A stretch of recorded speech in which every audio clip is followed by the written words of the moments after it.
श्रीकालभैरवाष्टकम् देवराज्यसेव्यमानपावनाग्रिपङ्कजम् व्यालयज्ञसूत्रमिन्दुशेखरं कृपाकरं नारदादियोगवृन्दवन्दितं दिगम्बरं काशिकापुराधिनाथ कालभैरवं भजे भानकोटिभास्वरं भवाद्धितारकं परं नीलकण्ठमीप्सितार्थदायकं त्रिलोचनं कालकालमम्बुजाक्षमक्षशूलमक्षरं काशिकापुराधिनाथ कालभैरवं भजे शूलटङ्कपाशदण्डपाणिमादिकारणं शामकायमादिदेवमक्षरं निरामयं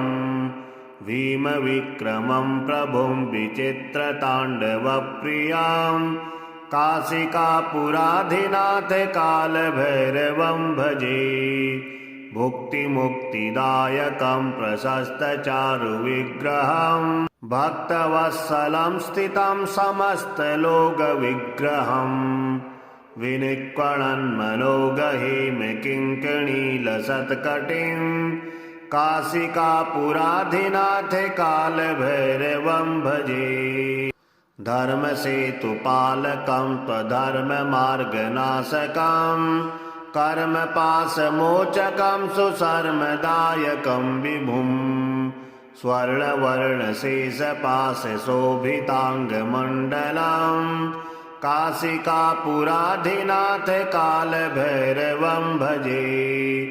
रत्नपादुकाप्रभाविरामपादयुग्मकां नित्यमद्वितीयमिष्टदैवतं निरञ्जनं मृत्युदर्पनाशनं करालद्रष्टमोक्षदं काशिकापुराधिनाथ कालभैरवं भजे अट्टहासभिन्नपद्मजाण्डकोशसन्ततिं दृष्टिपातनष्टपापजालमुग्रशासनम् अष्टसिद्धिदायकं कपालमालिकन्धरं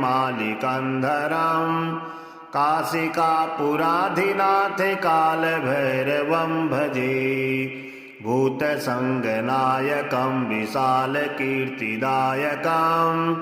काशीवासलोकपुण्यपापशोधकं विभुं नीतिमार्गकोविदं पुरातनं जगत्पतिं काशिकापुराधिनाथ कालभैरवं भजे कालभैरवाष्टकं पठन्ति ये मनोहरं ज्ञानिमुक्तिसाधनं विचित्रपुण्यवर्धनं शोकमोहदैन्यलोभकोपतापनाशनं ते प्रयान्ति कालभैरवाङ्घ्रिसन्निधिं ध्रुवम् ते प्रयान्ति कालभैरवाङ्घ्रिसन्निधिं ध्रुवम् देवराज्यसेव्यमानपावनाग्रिपङ्कजं व्यालयज्ञसूत्रमिन्दुशेखरं कृपाकरं नारदादियोगवृन्दवन्दितं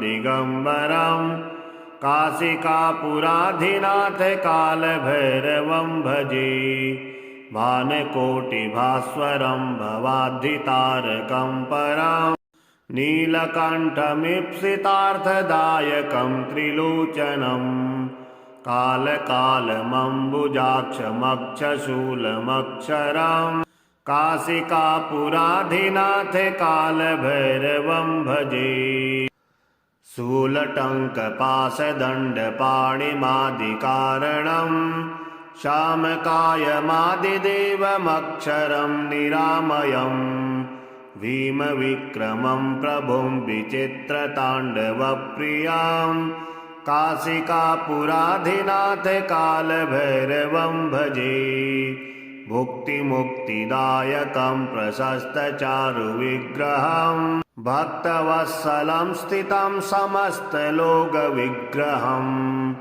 विनिक्वणन्मनोगहीम किङ्किणीलसत्कटिं काशिकापुराधिनाथ कालभैरवं भजे। धर्मसेतुपालकं त्वधर्ममार्गनाशकं कर्मपाशमोचकं सुशर्मदायकं विभुं। स्वर्णवर्णशेषपाशशोभिताङ्गमण्डलं काशिकापुराधिनाथ कालभैरवं भजे। रत्नपादुकाप्रभाविरामपादयुग्मकं नित्यमद्वितीयमिष्टदैवतं निरञ्जनं। मृत्युदर्पनाशनं करालदृष्टमोक्षदं काशिकापुराधिनाथ कालभैरवं भजे। अट्टहासभिन्नपद्मजाण्डकोशसन्ततिं दृष्टिपातनष्टपापजालमुग्रशासनम्। अष्टसिद्धिदायकं कपालमालिकन्धरं काशिकापुराधिनाथ कालभैरवं भजे। भूतसङ्गनायकं विशालकीर्तिदायकं काशीवासलोकपुण्यपापशोधकं विभुं। नीतिमार्गकोविदं पुरातनं जगत्पतिं काशिकापुराधिनाथ कालभैरवं भजे। कालभैरवाष्टकं पठन्ति ये मनोहरं ज्ञानिमुक्तिसाधनं विचित्रपुण्यवर्धनं। शोकमोहदैन्यलोभकोपतापनाशनं ते प्रयान्ति कालभैरवाङ्घ्रिसन्निधिं ध्रुवम्। ते प्रयान्ति कालभैरवाङ्घ्रिसन्निधिं ध्रुवम्। देवराज्यसेव्यमानपावनाग्रिपङ्कजं व्यालयज्ञसूत्रमिन्दुशेखरं कृपाकरं। नारदादियोगवृन्दवन्दितं दिगम्बरं काशिकापुराधिनाथ कालभैरवं भजे।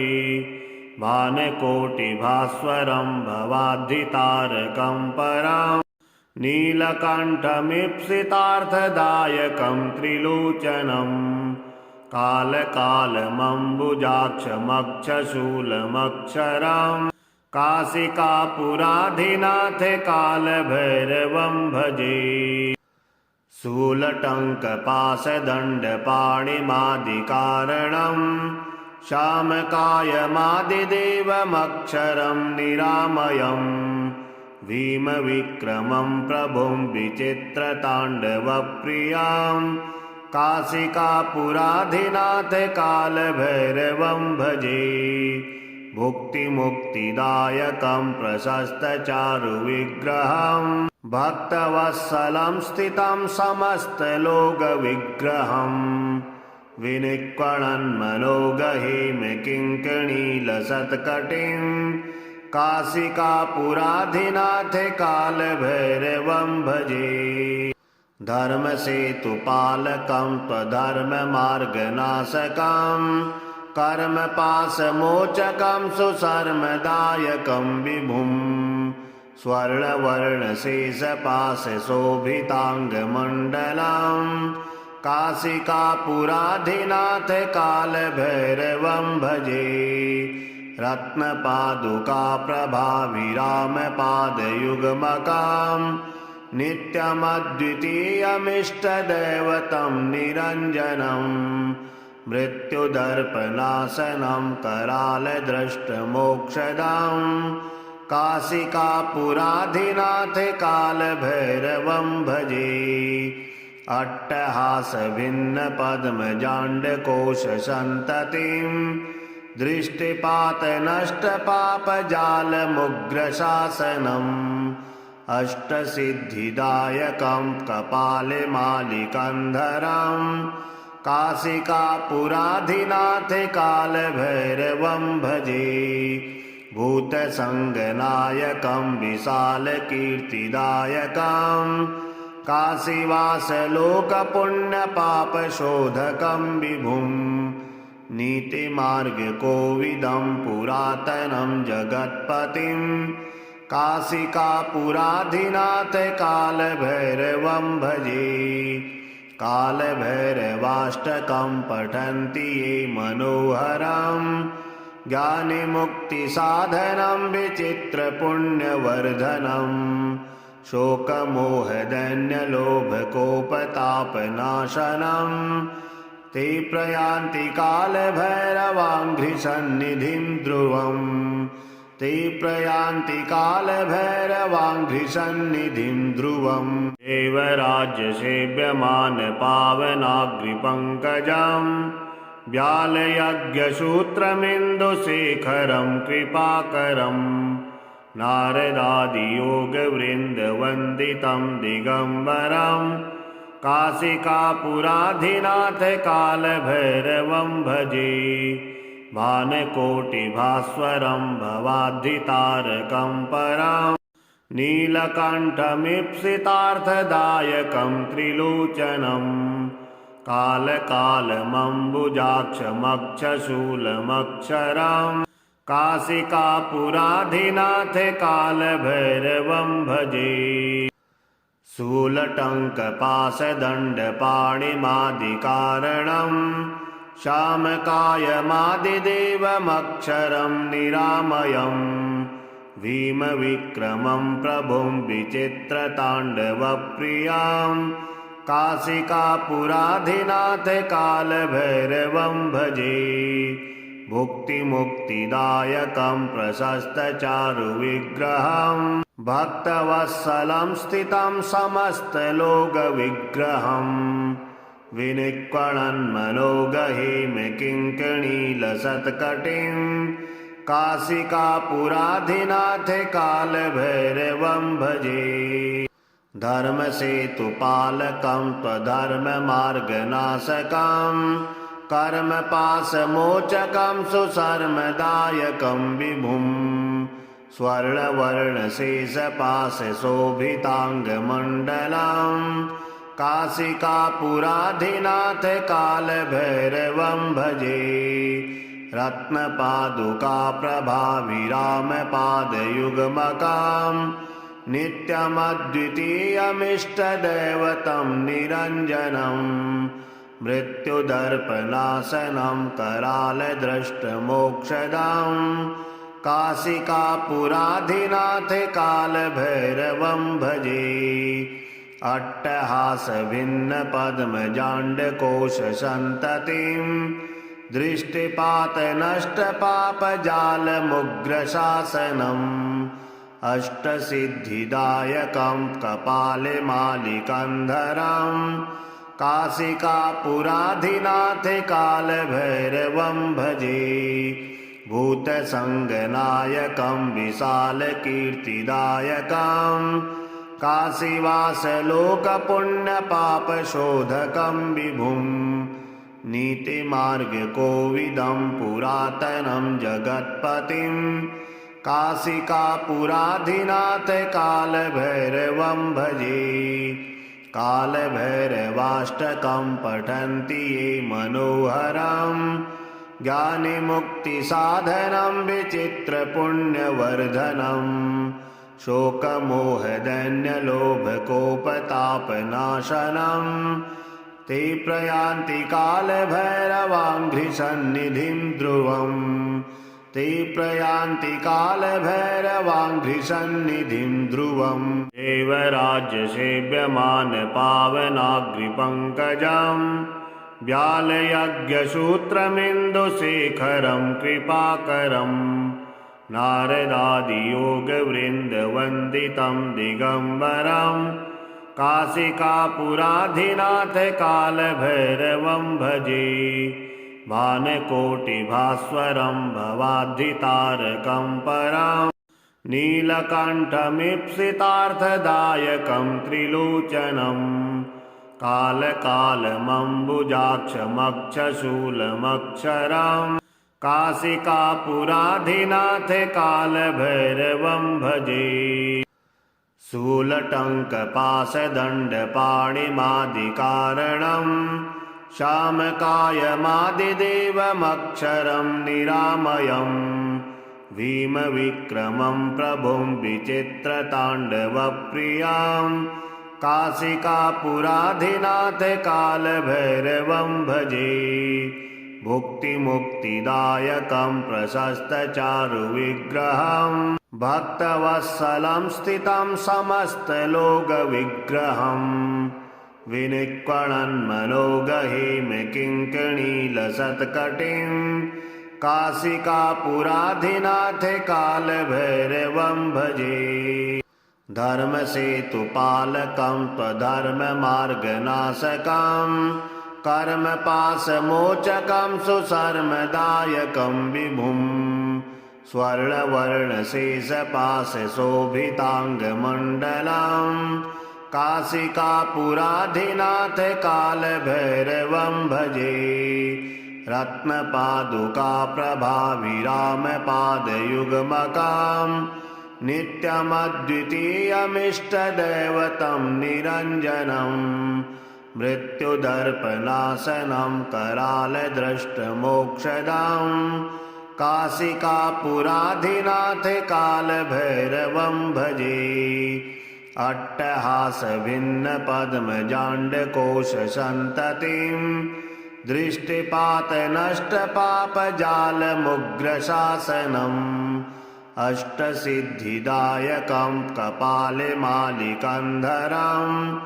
काशिकापुराधिनाथ कालभैरवं भजे। भूतसङ्गनायकं विशालकीर्तिदायकं काशीवासलोकपुण्यपापशोधकं विभुं नीतिमार्गकोविदं पुरातनं जगत्पतिं काशिकापुराधिनाथ कालभैरवं भजे। कालभैरवाष्टकं पठन्ति ये मनोहरं ज्ञानिमुक्तिसाधनं विचित्रपुण्यवर्धनं शोकमोहदैन्यलोभकोपतापनाशनं ते प्रयान्ति कालभैरवाङ्घ्रिसन्निधिं ध्रुवम् ते प्रयान्ति कालभैरवाङ्घ्रिसन्निधिं ध्रुवम् देवराज्यसेव्यमानपावनाग्रिपङ्कजं व्यालयज्ञसूत्रमिन्दुशेखरं कृपाकरं नारदादियोगवृन्दवन्दितं दिगम्बरं काशिकापुराधिनाथ कालभैरवं भजे। भानकोटिभास्वरं भवाद्धितारकं परं नीलकण्ठमीप्सितार्थदायकं त्रिलोचनं कालकालमम्बुजाक्षमक्षशूलमक्षरं काशिकापुराधिनाथ कालभैरवं भजे।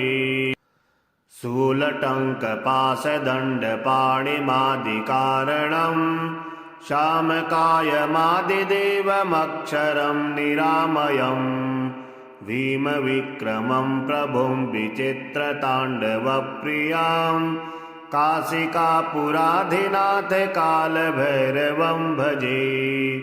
भुक्तिमुक्तिदायकं प्रशस्तचारुविग्रहं भक्तवत्सलं स्थितं समस्तलोकविग्रहम् विनिक्वणन्मनोगहिं किङ्किणीलसत्कटिं काशिकापुराधिनाथ कालभैरवं भजे।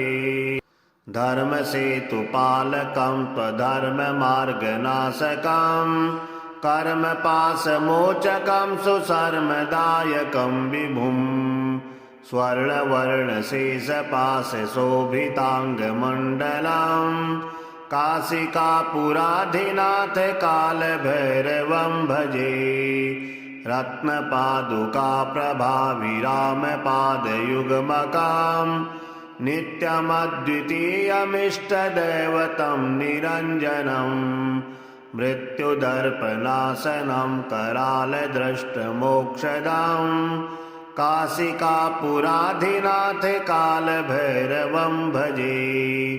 अट्टहासभिन्नपद्मजाण्डकोशसन्ततिं दृष्टिपातनष्टपापजालमुग्रशासनं अष्टसिद्धिदायकं कपालिमालिकन्धरं काशिकापुराधिनाथ कालभैरवं भजे।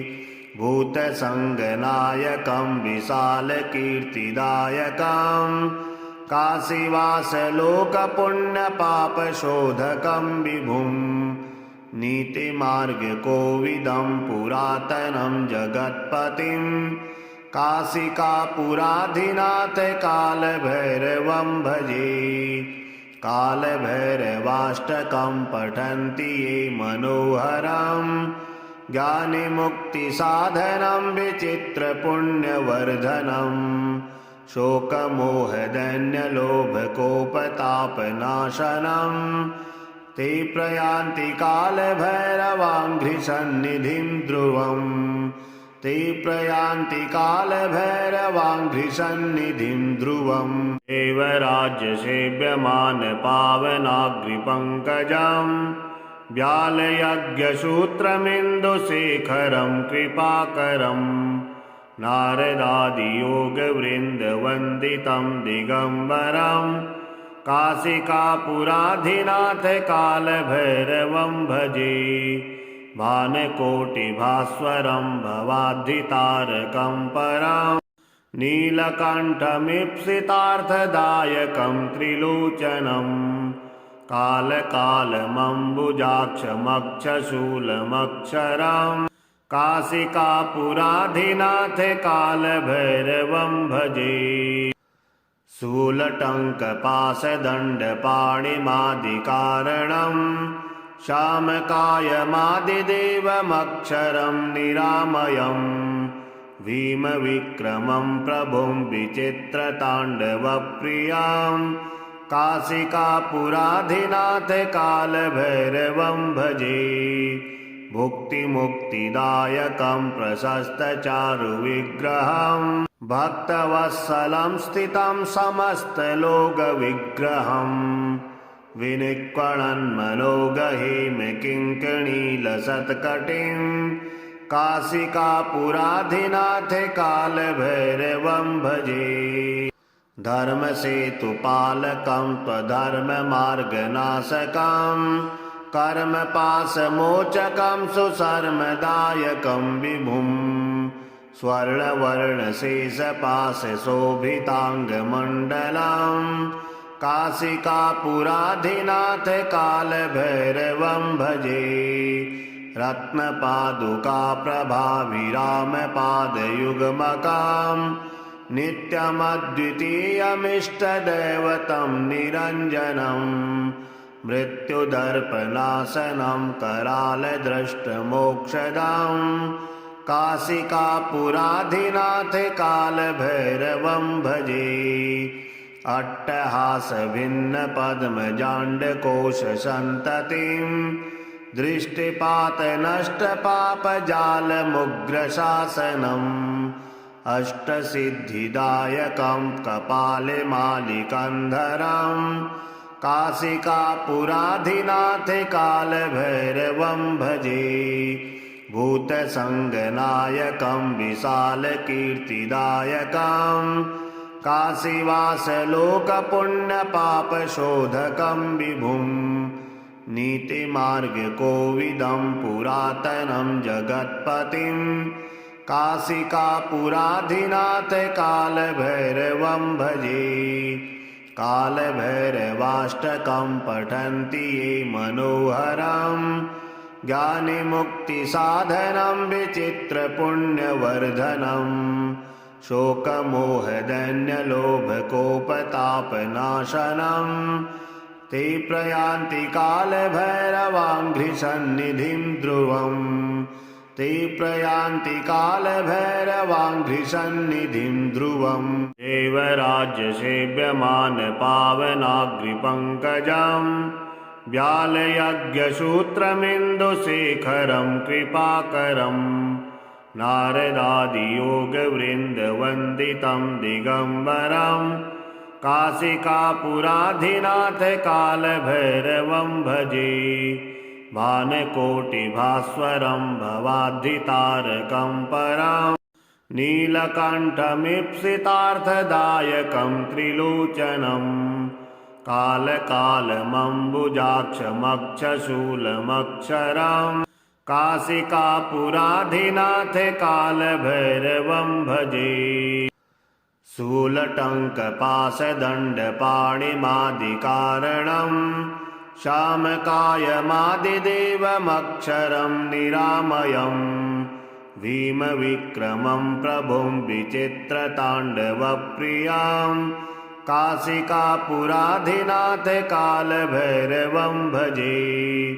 भुक्तिमुक्तिदायकं प्रशस्तचारुविग्रहं भक्तवत्सलं स्थितं समस्तलोकविग्रहं विनिक्वणन्मनोगहिमकिङ्कणीलसत्कटिं काशिकापुराधिनाथ कालभैरवं भजे। धर्मसेतुपालकं त्वधर्ममार्गनाशकं कर्मपाशमोचकं सुशर्मदायकं विभुं स्वर्णवर्णशेषपाशशोभिताङ्गमण्डलं काशिकापुराधिनाथ कालभैरवं भजे। रत्नपादुकाप्रभाविरामपादयुग्मकां नित्यमद्वितीयमिष्टदैवतं निरञ्जनं मृत्युदर्पनाशनं करालदृष्टमोक्षदं काशिकापुराधिनाथ कालभैरवं भजे। अट्टहासभिन्नपद्मजाण्डकोशसन्ततिं दृष्टिपातनष्टपापजालमुग्रशासनम् अष्टसिद्धिदायकं कपालमालिकन्धरं काशिकापुराधिनाथ कालभैरवं भजे। भूतसङ्गनायकं विशालकीर्तिदायकं काशीवासलोकपुण्यपापशोधकं विभुं नीतिमार्गकोविदं पुरातनं जगत्पतिं काशिकापुराधिनाथ कालभैरवं भजे। कालभैरवाष्टकं पठन्ति ये मनोहरं ज्ञानमुक्तिसाधनं विचित्रपुण्यवर्धनं शोकमोहदैन्यलोभकोपतापनाशनं ते प्रयान्ति कालभैरवाङ्घ्रिसन्निधिं ध्रुवम् ते प्रयान्ति कालभैरवाङ्घ्रिसन्निधिं ध्रुवम्। देवराज्यसेव्यमानपावनाग्रिपङ्कजं व्यालयज्ञसूत्रमिन्दुशेखरं कृपाकरं नारदादियोगवृन्दवन्दितं दिगम्बरं काशिकापुराधिनाथ कालभैरवं भजे। भानकोटिभास्वरं भवाद्धितारकं परं नीलकण्ठमीप्सितार्थदायकं त्रिलोचनं कालकालमम्बुजाक्षमक्षशूलमक्षरं काशिकापुराधिनाथ कालभैरवं भजे। शूलटङ्कपाशदण्डपाणिमादिकारणं शामकायमादिदेवमक्षरं निरामयं भीमविक्रमं प्रभुं विचित्रताण्डवप्रियां काशिकापुराधिनाथ कालभैरवं भजे। भुक्तिमुक्तिदायकं प्रशस्तचारुविग्रहं भक्तवत्सलं स्थितं समस्तलोकविग्रहं विनिक्वणन्मनोगहिमकिङ्कणीलसत्कटिं काशिकापुराधिनाथ कालभैरवं भजे। धर्मसेतुपालकं त्वधर्ममार्गनाशकं कर्मपाशमोचकं सुशर्मदायकं विभुं स्वर्णवर्णशेषपाशशोभिताङ्गमण्डलं काशिकापुराधिनाथ कालभैरवं भजे। रत्नपादुकाप्रभाविरामपादयुग्मकां नित्यमद्वितीयमिष्टदैवतं निरञ्जनं मृत्युदर्पनाशनं करालदृष्टमोक्षदां काशिकापुराधिनाथ कालभैरवं भजे अट्टहासभिन्नपद्मजाण्डकोशसन्ततिं दृष्टिपातनष्टपापजालमुग्रशासनम् अष्टसिद्धिदायकं कपालमालिकन्धरं काशिकापुराधिनाथ कालभैरवं भजे भूतसङ्गनायकं विशालकीर्तिदायकं काशीवासलोकपुण्यपापशोधकं विभुं नीतिमार्गकोविदं पुरातनं जगत्पतिं काशिकापुराधिनाथ कालभैरवं भजे कालभैरवाष्टकं पठन्ति ये मनोहरं ज्ञानमुक्तिसाधनं विचित्रपुण्यवर्धनं शोकमोहदैन्यलोभकोपतापनाशनं ते प्रयान्ति कालभैरवाङ्घ्रिसन्निधिं ध्रुवम् ते प्रयान्ति कालभैरवाङ्घ्रिसन्निधिं ध्रुवम्।